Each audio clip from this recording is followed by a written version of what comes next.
The lineup then for the second race here, 22 laps ahead of us. Who's going to come out on top this time? That is Pitt. Alongside him is Karl Mugerich. In front of them, we've got Kageyama, Steve Martin, Max Neukirchner and Troy Corser. The man with the red flag will move to the left of screen, and when the lights come on, they will then go off and race on. And this time a better start for Steve Martin. He doesn't get dragged quite so far back in the pack. And can anybody beat... Oh, look at Norik Abe. I was so busy watching him, I didn't see who was at the front. He slung that Yamaha through on the inside, and I was looking to see if anybody could beat... looks like Corser at the front. They couldn't. He's there. Corser, Pitt, Kageyama. So Troy Corser has put himself just where his opposition didn't really want him to be. But again, the Foggy Petronuses have made a very decent getaway. They have. And holding a tight line there through turn 3. That was Norik Abe having a big moment there. And Yukio Kageyama's made a real mess of the first 3 turns and has got himself rather scuppered into the pack, and that's let Troy Corser off the hook a bit. Kageyama's moved back into the pack, not where he wanted to be. 2 of the tail enders making their way back onto the track from a big grass excursion there. I don't know quite what happened at Honda Hairpin. So Corser, Pitt, Neukirchner, Laconi, Abe, Kageyama, Martin, Vermeulen, Tosland making a more respectable start up in the top 10 for Xerox Ducati. And that's a much better start for Laconi. And Tosland. Tosland has got a decent start. He's in 9th place. Does this mean that crossed finger? And they said, oh, look at those boys leaning on one another through turn 11. Every place being fought for here. And this is James Tosland's 100th World Superbike outing. That's his teammate Laconi. He's in 3rd place. Second. He might be second, I beg your pardon. He's ahead now of Andrew Pitt. Laconi through to 2nd place. There is Tosland in the midst of that scrapping feud that went past us just then. Teammate Laconi moves through into 2nd. Can he do anything about Troy Corser ahead of him? Corser leads, Laconi 2nd, Pitt in 3rd place. Behind them, Kageyama might... I don't think that... Is Kageyama moved through already? No, I don't think... Yes, he has. Kageyama, Neukirchner, Abe, Vermeulen, Martin and Tosland. Regis Laconi, that's an impressive start, considering he looked a bit laboured in the first race. Although he made an impressive push early on in race 1, James, and then it all went... Yeah, then it just evaporated as soon as it had come.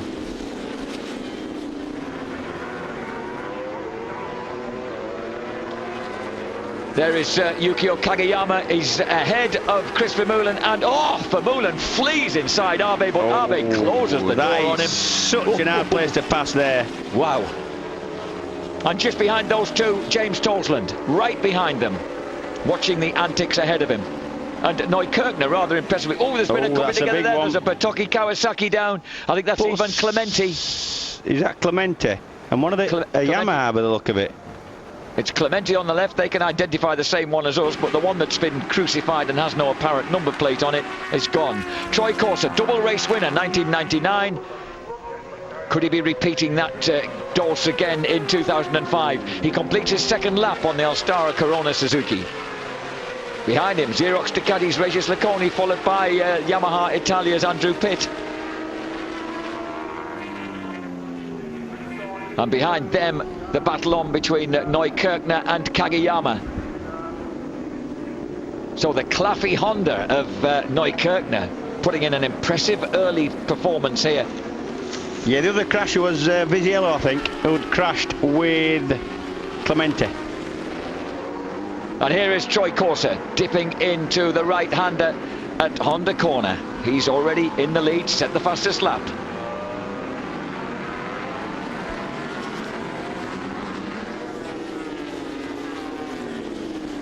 It's maybe the wind's dropped a bit. You'll notice the sea on the Bass Strait there is not as choppy. The really stormy effect has passed through. Although the weather's now cooler, these guys actually are lapping at a respectable sort of speed. Corser though 0.2 of a second quicker than Laconi on that lap, and 0.6 quicker than Andrew Pitt in 3rd place.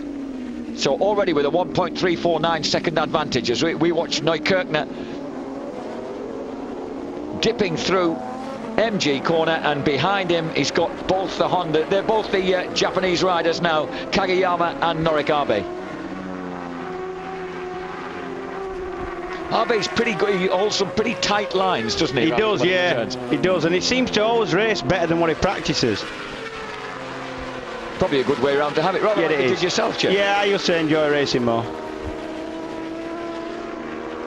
And Regis Laconi really looking like he's got that Xerox Ducati dialed back in and means business here. Mind you, he needed to after that first race. Yeah, it did. It surely go. What would give heart to the opposition, James, given that Troy Corser's on home territory and looking fairly much untouchable today, what would give heart to the others is for Yukio Kageyama not to finish second. Yeah, it would. And at the moment, Laconi and Andrew Pitt have just got away a little bit, not from Kageyama, but from Max Neukirchner. He's probably as much a danger man as anybody round here. I think he will become so. The boys behind him are not managing to close that gap. Behind Neukirchner, Kageyama, Abe, Vermeulen and Tosland. Tosland now in 8th place with Norrie Hager and Chris Walker behind him. Carl Mugridge 11th, Steve Martin 12th ahead of Gary McCoy. So the Foggy Petronas, they seem to get out of the gate pretty well, but then got swallowed up a bit during that first lap and a half. Yeah, it's difficult. If you're dicing with somebody who has got a quicker bike, what tends to happen is, if you're making your lap time up through going through the corners quick, but not on the straights, you get the faster bikes coming past you on the straights and they're holding you up in the corners, so you can't do the lap time that you could when you're on your own. And in a race you're never going to be on your own. So, and they're certainly not on their own there, because they're right behind Muggers and Chris Walker, and there's those terrific mid-pack battles are erupting all around us at the moment, while serenely on his way at the front, Troy Corser, another fast lap, 135.072, very, very consistent. Neukirchner's just done his fastest of the race, 135.5. And McCoy's just done his quickest of the race, which is precisely a second slower, 136.5 in the mid-pack traffic. Vermeulen, Walker, Hager, Mugridge, Tosland, McCoy and Martin 13th.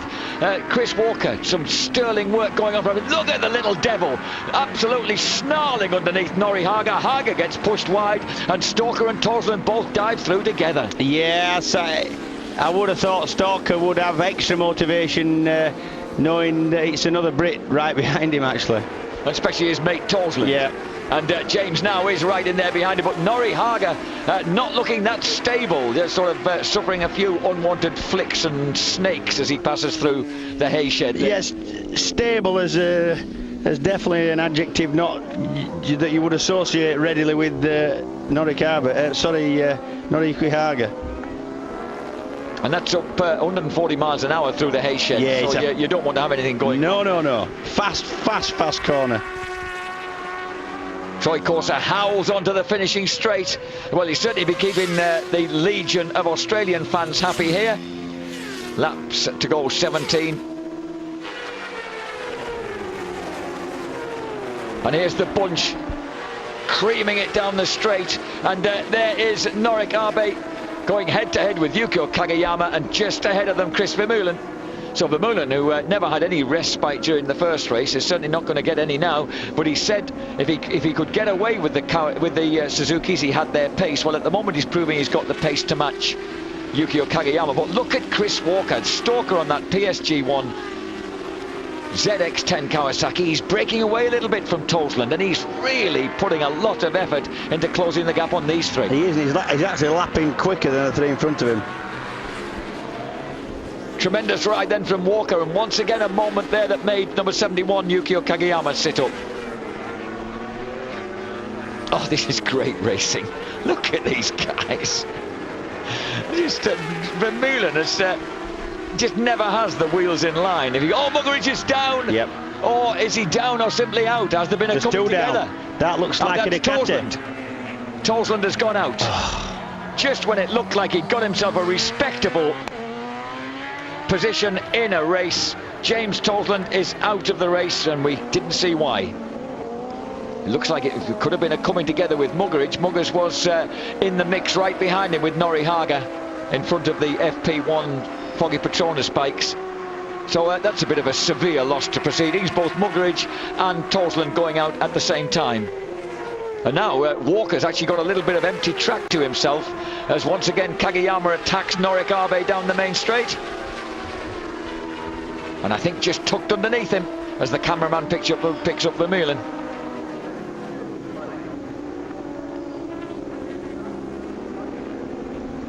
Chris Vermeulen working that Honda so hard round here. And Stalker ahead of McCoy and Martin. Walker at the moment 9.8 seconds behind the race leader, but therefore only 6 seconds behind Regis Laconi in second place. Yeah, and Corser's taking half a second a lap out of everybody, and more. He's dipping into the 134s. Yeah. Oh dear. Doesn't he look comfortable when he's riding in shape like this? He really does. Corser then up and over Lukey Heights.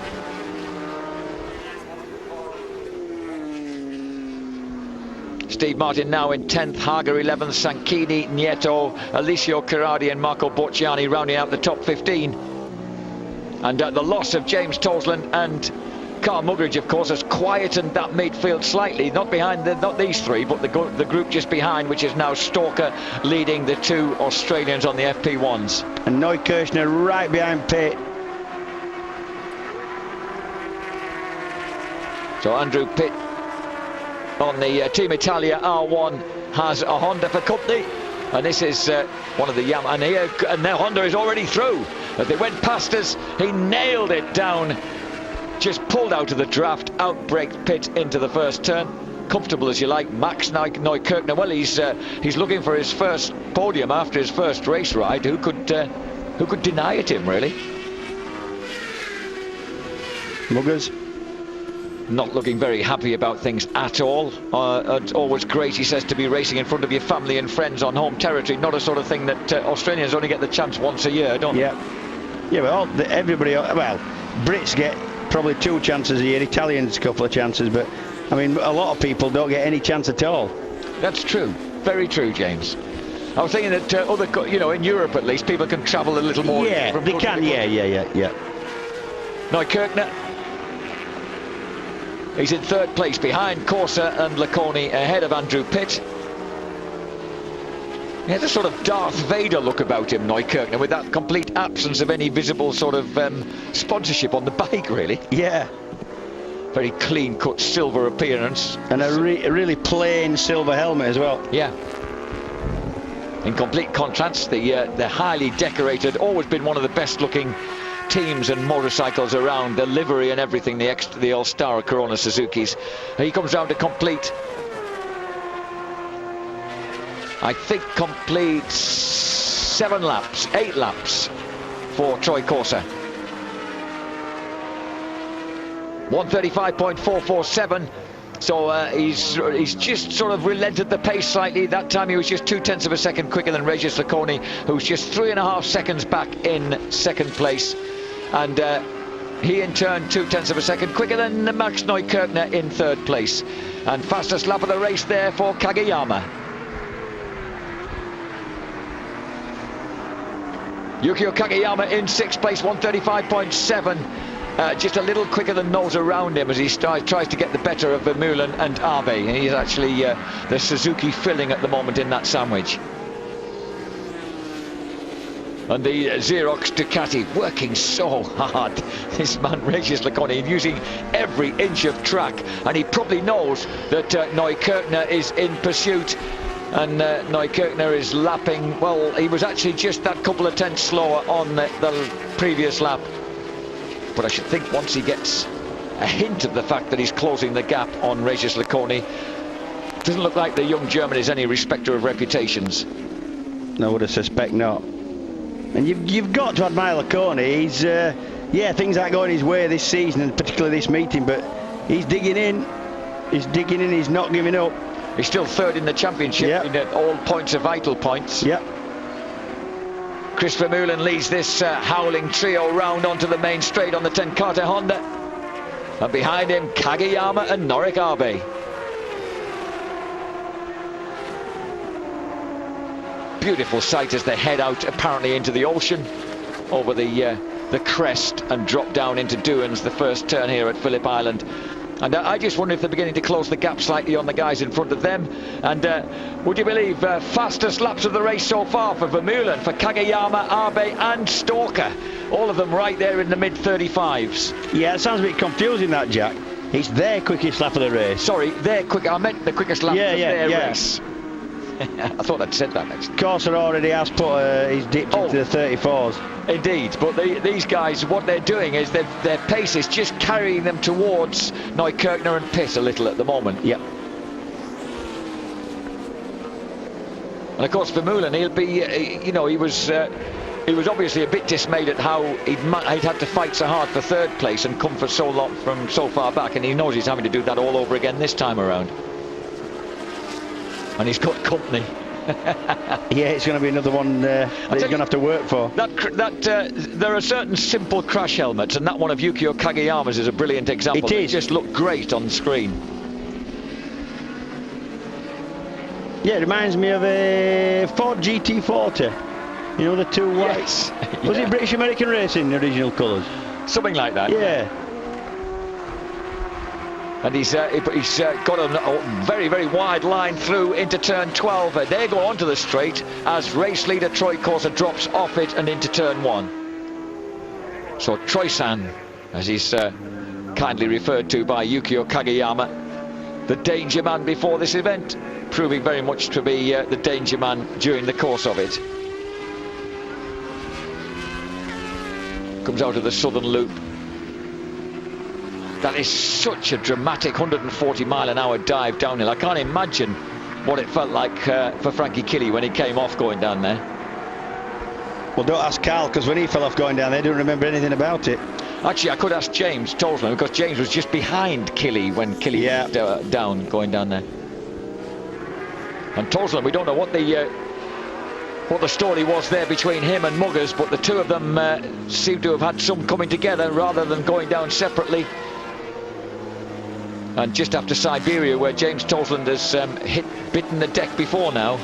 I've got to say though, at the time Mugridge was behind Toseland, and when you looked at the sort of body language and face of Mugridge afterwards, he had a guilty look about him to me. I must admit. Yeah, he did actually. You read guilt into that look. Yeah, okay. A little bit. Might be just me. Okay, we'll have to find out afterwards. By the usual diplomatic means that we operate with, the usually diplomatic means that we engage for these moments. And there is James Toseland, sadly second-hand looking Ducati motocrosser being brought back by a marshal to the pit garage. Don't look that bad. It doesn't look that bad, does it? I was thinking that would have been one of the marshal's highlights of his life. He can tell his pals about that in the pub tonight. Yep. Surprised he's not ripping into it with his little 10mm spanner, getting some souvenirs off it. Perhaps he took something off before he wheeled it back. Yeah, it comes back with no engine in. And that guy's up with the fastest lawnmower in Melbourne. Regis Laconi is keeping the pressure on. The gap is not that big. And also Neukirchner, Pitt, being closed down ever so gradually now. Interesting to see lap times. 35.6 Corser, 35.5 Laconi, 35.8 Neukirchner, 35.9 Pitt, 35.6 for both Vermeulen and Kageyama and Norik Abe. But look at that. McCoy has just on the FP1 has just put his fastest lap of the race in at a 35.7, and that's virtually on a par with about, well, it's actually quicker than Pitt and quicker than Neukirchner. And it's taken him past Stalker. Yep. So Stalker's now between the two FP1s, which he'll find a bit hard to swallow. That was Gary McCoy, just appearing across the top of Lukey Heights in the background. It looks to me like he's getting the bit between his teeth. So this race is really beginning to boil up into a beauty. Max Neukirchner there holding that third place, which he may have thought he'd got in good faith and was able to keep. But what you've got to admire about Pitt is he seems to come again in the later stages of any race, James. He starts well, not always too. He seems to slip back to people in the mid-race, and then he just finds reserves in the stages. I think what's actually happening is he does tend to wear the tyre out fairly quick, and that bike, exactly the same. The Yamaha does tend to chew tyres up as bad as any other bike. Well, Kevin Curtin was saying that it was the front tyre with the Supersports, it was R6, front tyre that was wasting on them in about 5 or 6 laps. Right, well, same problem for Charpentier in Qatar. Front tyre completely destroyed. This is Neukirchner then, really coming under a bit of pressure now. Andrew Pittspear, he's got 2 former World Supersports champions right behind him. This is getting interesting. Neukirchner almost bumping himself out of the seat.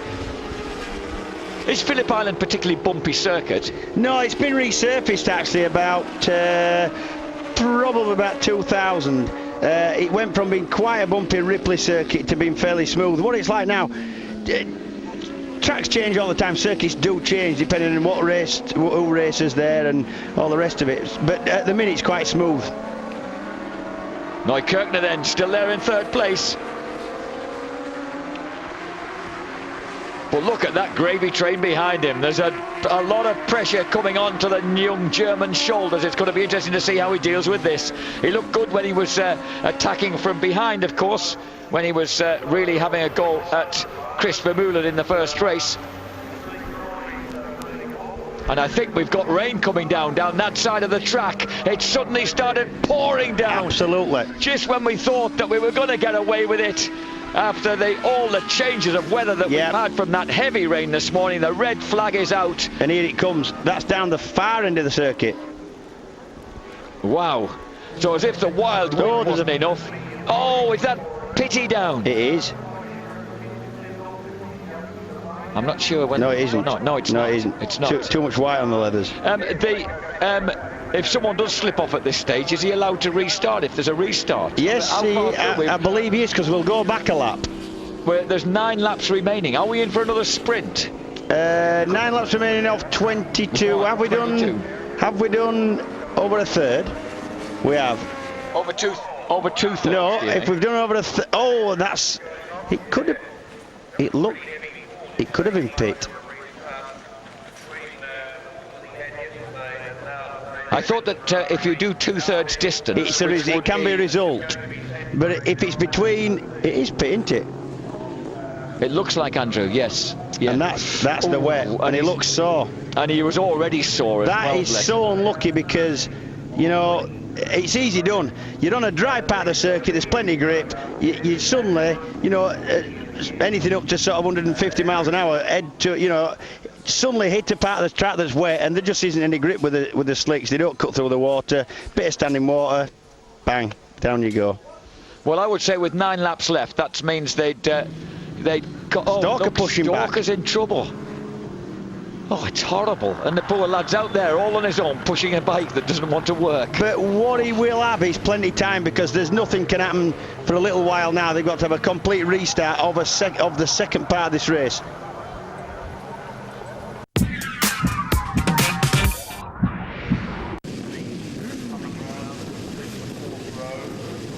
On pole position, Troy Corser, not Yukio Kageyama this time.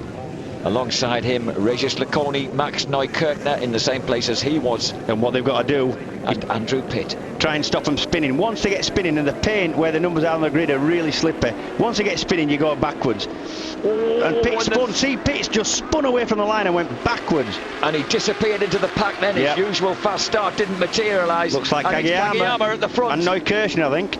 Neukirchner's there. Look at Walker. Oh, Walker has got the Stalker start. That is in 3rd place. Go for it, Christopher. Oh, wonderful. Superstar Walker for Christopher J from Nottingham is in 3rd place here. Boston round the outside. And there's some of these lads who we saw from warm-up this morning are going to be able to handle themselves pretty effectively round here in the wet. Oh, how brave is that to go into there not really knowing what's going to happen next. And even in the wet, you're still doing probably 130 miles an hour around there, Jack. And then, thankfully, everybody's pussyfooting into the MG hairpin. I'll tell you who got an atrocious start. Regis Laconi. I don't know where Troy Corser is, but Laconi's made a pretty bum steer start and is buried in the pack a bit. Yep. Oh, Walker right round the outside of Kirshner there. Right round the outside of him. So that would surely be a question of superior experience. Look at that. One of the Foggy Petronuses is up to 4th, and they didn't make that good a start. And there's Bostrom making his way through. No, that's Fonzio Nieto. Oh, he's gone down. I think that was McCoy. Yeah, that's McCoy for sure. Gary, he made such a good start. And that might have been Andrew Pitt. That's Pitt again. Oh, he's got to be hurting. Oh, pity. Perhaps that's the best way to get. Oh no, but McCoy will be so disgusted with himself. He'd come through to 4th place from a very moderate start that easily. It's time for Pitt to just pack it in this weekend and go home. Yeah, Andrew's got to accept that this isn't going to work for him this weekend. No. What a sad sight. 2 of the Australian superstars hit the deck. So Kageyama, Walker, Neukirchner are away at the front. And that, of course, has opened things up a lot for the likes of Troy Corser, who I think is in 5th place. And that's going to make a difference to the outcome of this race, because remember, further decimated. Remember, Jack, we've got to. It's an aggregate time, so. We've got to look back at where Corser is and how much time he can afford to give up to Laconi, who's well down. He shouldn't have any problem being in front of him. And then back to, there was a fair pack. Neukirchner. Yeah, the pack were with him. That's right. So it's going to be lap 13 out of 22 then, and the aggregate timing means that Kageyama's now up to 4th place. Yep. Walker's up to 5th. Yeah. And look at this, he's closing down a little bit on the man who kind of, in a way, took over from him in one sense at Suzuki for British Superbike racing. Stalker, of course, finishing runner-up in the championship in Y2K before making a mistaken departure to the Shell Advance MotoGP team. Kageyama's now leading. Kageyama's leading he's leading. Yes. He's leading on the road, but he's not leading on aggregate. I'm impressed with Fonzo Nieto, number 10, because Nieto was he was very quick this morning in the wet. The 26-year-old big crash. That's Hager. Target's gone down. So the second of the Yamaha Italia bikes hits the deck. Yeah. And Fonzo Nieto on the Karaki SC Ducati's having a good ride, but Noriyaga certainly isn't, and he crashes out. And he was in, I think he might have been in 4th place, so that again on the road. Corser. Yep. Corser's just got to stay. Yeah, 4th. Oh! Same corner. That's Pitt's bike being removed. That's Hayshid again. That must be slipper. Dear. That's a fast crash. Even in the wet, that was maybe 120 mile an hour get off that one. Wow. And he seems to have... That's Sam with the fingers crossed. Not surprised she's got her fingers crossed. Bless her, because she knows just how tricky things are out there. As they go through the Southern Loop now, here he comes. He's come through the Southern Loop, through turn 3. He's looking up the inside at MG as Troy Corser tries to find a way past Neukirchner. Corser obviously feels that he's getting the measure of the young man ahead of him, and behind him, number 55, beginning to find his way round the wet Phillip Island track, is Regis Laconi, the nearest man to Corser in the first race. But look at Chris Walker. Stalker is so quick at Siberia, so fast. That's when he dropped it over the front of Neukirchner, and he nearly was able to do the same to Kageyama there. This is a slippy one. This is the hay shed, and this is the one where everybody's been crashing. And Martin's down. That's Martin as well, isn't it? So both the Foggy Petronuses from such a that qualifiers. Is the size of him that could... Oh, it's Martin. So both the FP1s have crashed out of this rerun race, and it's certainly turning into a war of attrition here, as we've got 8 laps left still. Would you believe it? They're on their 3rd lap now of this rerun race, and Corser is through into 3rd place. And if he keeps as cool and concentrated as this, look how dry the road is there coming out of turn 11. Yeah, and Corser's now the fastest man on the track, so it would look like he's decided he's going to have a go here. Kageyama at the front. And on at the moment on the aggregate times, Corser leads Kageyama in 2nd place, Neukirchner 3rd, Walker 4th, Laconi 5th. No, sorry, I beg your pardon. That's when they went over the line. Yeah, when they went over there. Corser, Laconi, Kageyama, Neukirchner, and Walker is the present state of play. 15 laps in of the aggregate race, and Stalker needs to pull about 3 seconds. Another 3 seconds. Yeah. Can he do it? Chris Walker on the PSG 1ZX10 going for the inside again. Oh, he's got him. He's pushed him wide going into the MG hairpin. And at the moment, I can't say it, Walker looks pretty solid at the moment at the front. And look at these boys. They'll be thinking, well, what about our little wild man now?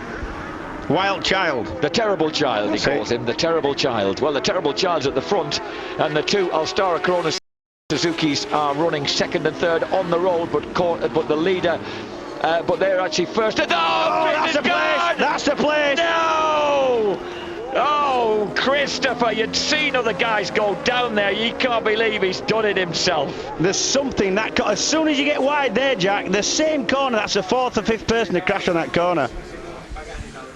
Well, and he was obviously everywhere else, and it's getting out there. You're right, as soon as you get to the middle of the track out there, then you're down. And that, believe it amazingly or not, has handed a 1-2 to Alstara Corona Suzuki. And here comes Troy Corser deciding that he's going to make his way past Yukio Kageyama. He wants to win on the road as well as on aggregate. He's going half a second quicker than Kageyama there. Pulled nearly a second back on him on that lap. So a very impressive ride by Troy Corser as he comes up behind teammate Kageyama. And he doesn't need to do any of this. I mean, he's got a bigger lead now than what he had in the first part anyway. He's up to 8 seconds on aggregate. Which I think explains Senior Batter's a deeply anxious face. He doesn't want this to go wrong. And here comes Corser around the outside of Kageyama. Oh, but Yukio moves across on him and says, no, thank you, this is my racing line. Ooh, this is brave stuff, but no. Corser has got it. He's kept up the inside. He's held that line.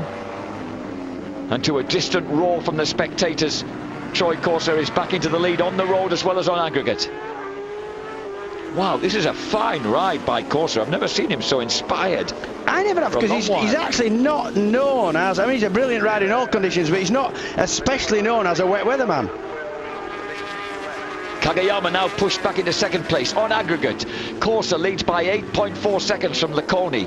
Kageyama is just, he's only 0.7 of a second down on Laconi at the moment on aggregate for second place. And who else is involved in it? Chris Vermeulen's quietly going about his business. Giovanni Busset there having a great ride on the Batoki Kawasaki because he started from second last place on the grid. He did. And that means at the moment on aggregate we've got Corser, Laconi, Kageyama, Neukirchner fourth, Vermeulen fifth, Abe in sixth place, seventh Nieto, eighth Sanchini, ninth Carradi, 10th Lanzi. How's about for a few and oddball names around the place there? Not what you'd expect to see near the front. And all the time pulling away, flashing across the line, Troy Corser with 5 laps remaining.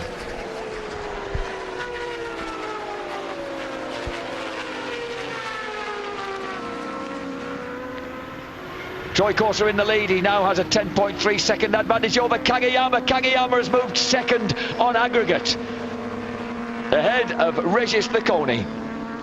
Corser 148.3, Kageyama 149.5, Laconi struggling with a 151.2, and Neukirchner going much quicker on a 149.78. And when it's like this, it's going to be a long 5 laps. Is this when you've got a bit of a lead and you just don't want to make a mistake? It's a long 5 laps.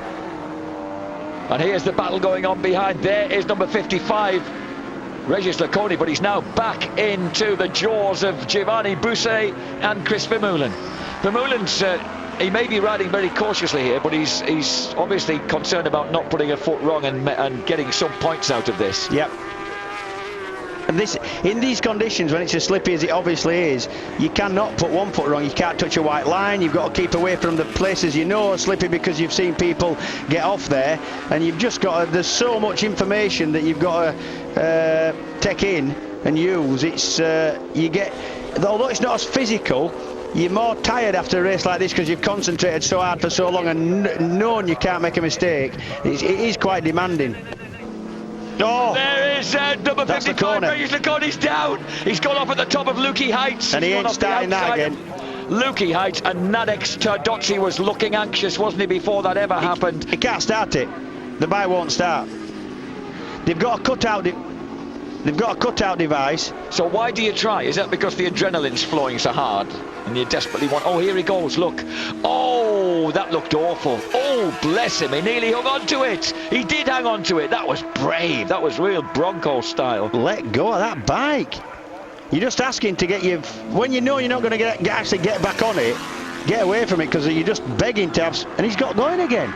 He has got it going again, James, because... They must have an electric start on that bike, because the rules say that they have to have a mercury switch where if the bike goes on its side, it has to stop. Otherwise, they will get excluded from the results.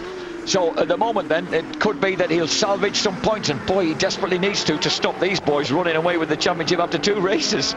Because at the moment, Corser, Kageyama, there you have it before you, on aggregate. 10.5 second difference. In 3rd place, Neukirchner could be headed for his first ever World Superbike rostrum. And let's point out the fact that 21-year-old's riding with a very measured head on his Fantastic. shoulders in these conditions. Yeah. I cannot stress how easy it is to make a mistake in these conditions. It's so easy. Corser seems to be able to use that wide line through Hayshed, but he's got no problem with it. It's just having the power on at that point. You can use a line. Obviously, if there's no power going through the rear wheel, there's more grip.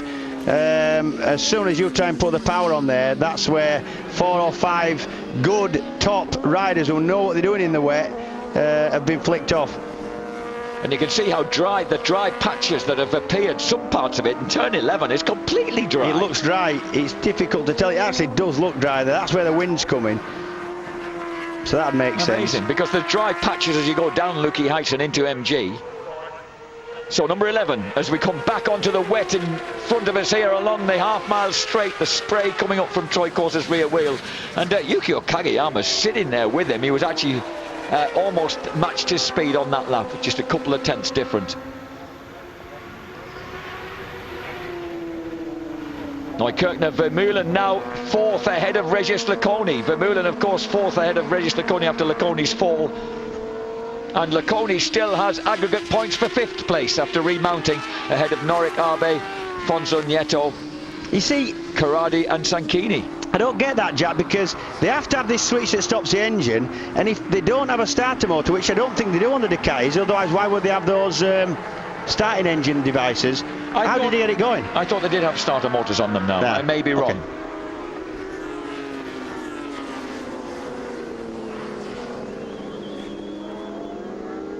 Troy Corser pussyfooting round Phillip Island.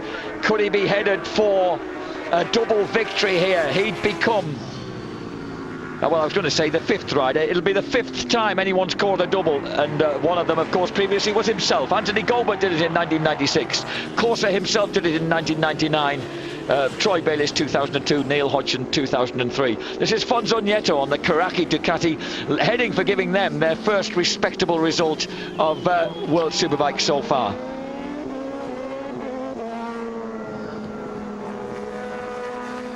Troy Corser holding that lead, and it looks reasonably comfortable at the moment. Kageyama just staying there with him, knowing that he's been towed through into 2nd place overall, which is going to do his championship chances plenty of good as well. Look at him, he's smoking the rear tyre now, Kageyama, as he comes out of turn 12 onto the finishing straight. He's got 3 laps to go. 3 laps for those tyres to survive.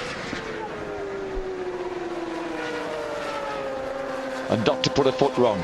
Like you say, James, it must be very difficult not to ride more tense under these conditions. Yeah, it is unbelievably difficult to relax, but that is exactly what you've got to do. But it's just the fact that you know that one little false move, mistake, braking at the wrong time, hitting the wrong piece of tarmac, running over a white line, can end in complete disaster. And there's no way back a lot of times in the wet. And Kageyama's just gone pretty much straight under Corser. And he's waving at him now. I think there's some kind of... thing going on here, but all Corser has to do, to be honest, is just follow him home. No problem at all.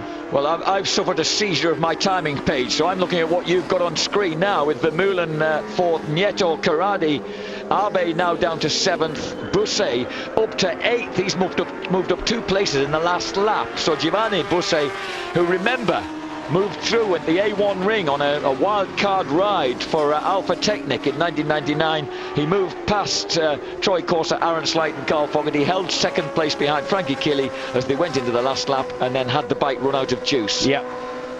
He was actually classified 6th, but it certainly proved that he could ride in damp conditions. That was the year he finished 6th in the German Pro Superbike Championship. This is number 71, Yukio Kageyama, and all that in the background you can still glimpse that boy Neukirchner. Yeah, he's gone nowhere. And unfortunately, because our timing page has suffered a seizure, I can't tell you what the lap times are going on. Look at that boy Kageyama, he's having fun. He's crucifying that tyre. Perhaps he thinks he could win this.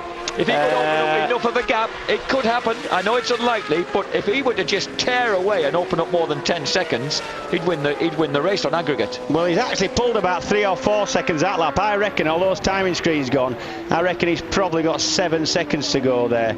Well, he ain't going to do that in a lap, is he? You'd have said. That's true. What did I say? 7 seconds. Timing screen back on. He needs 7 seconds. He ain't going to do it in a lap. But he looks like he's having fun having a goal. Look at this. Yeah, that's great good riding by Yukio Kageyama.